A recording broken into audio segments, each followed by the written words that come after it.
The media houses have been portraying the Palestinian crisis like it is a war between two neighboring and sovereign nations. No, it is not. It is a conflict between a native population defending their homeland against their colonizing aggressor who's invading and stealing their land while killing the civilians, including women and children, by the scores of thousands. As a country, we Indians were oppressed by British colonization, and it would be quite easy for us to understand the Palestinian crisis. However, prominent media houses, especially the Western media, such as BBC, CNN, Reuters, and other top media houses, keep propagating a narrative as if two neighboring and sovereign nations are fighting each other to mask the truth. But here is the truth. The whole land, from river to the sea, from Jordan River on the east to the Mediterranean Sea on the west, belonged to the Palestinians before 1948, where Arab Muslims, Arab Jews, Arab Christians peacefully coexisted in the Arab land of Palestine. Israel didn't exist before 1948. Israel didn't emerge out of thin air at the borders of Palestine on May 14th, 1948. It was created by carving out 55% of Palestinian land against the will of the native Arab population. Creation of Israel in 1948 was a result of political ideology called Zionism. As Indians, again, it is pretty easy for us to understand Zionism, like how we have Hinduism as a religion and Hindutva as a political ideology. Similarly, Judaism is a religion and Zionism is a political ideology.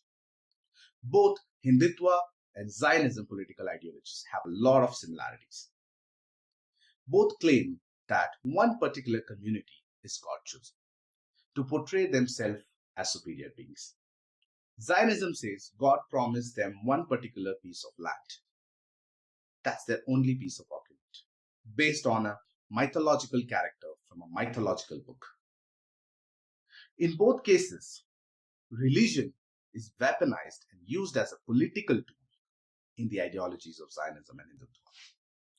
The political ideology of Zionism was officially founded by Theodor Herzl. The term Zionism was coined by Nathan Birnbaum in 1885, and Max Nordau helped shape the political ideology at the first Zionist Congress that took place in Basel, Switzerland in 1987. All three historical figures were born and raised in Europe, the ones I mentioned just now. They have no historical connection to the Arab land of Palestine. They were white European Jews belonging to the Ashkenazi Jewish community, which historically lived in Europe and had European cultural and ethnic characteristics.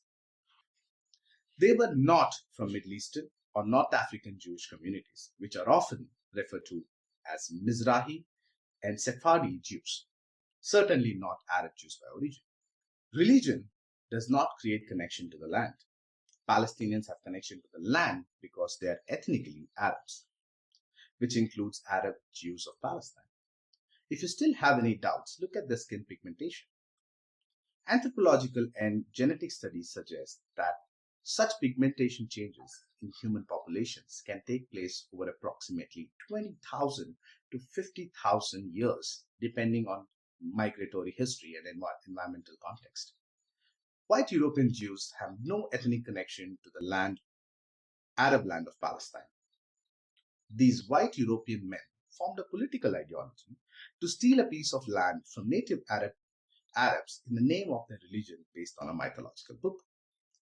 This bunch of intellectually dishonest group of men convinced another bunch of dishonest executives to give them the Arab land of Palestinians against the persecution of white Europeans happening in Europe by white European fascists. This is like a movie scene from the Hindi movie PK, when the preacher asks the devotee to travel to 2,000 kilometers to Siliguri and offer the same prayer that he offered in Delhi. The protagonist asks the preacher, if your child comes to you with a problem, will you solve it, or you would ask your child to travel 2,000 kilometers to another house of yours and tell the same problem to you there? Likewise, the white European Jews were being persecuted and exterminated in Europe by white European fascists, the Western countries decided to give the persecuted white European Jews 55% of Arab land of Palestine without consulting the native Arab population. In 1948, the United Nations Partition Plan of 1947 was proposed by United Nations Special Committee on Palestine. This committee had representatives from 11 countries and had zero representation of Arab population. UNSCOP proposed dividing Palestine into separate Jewish and Arab states, allocating 55% of the land to the Jewish state and 45% to the Arab state. Please note that Jews at that time were only 33% of the population, and vast majority of them were refugees from Europe. That's why Arab population boycotted the United Nations Special Committee on Palestine. Israel is the last project of white European colonization. That's why they are working so hard to save and support it. Please share this video with everyone that you know who believes otherwise, that it's a war between two sovereign and neighboring nations. No, it is not.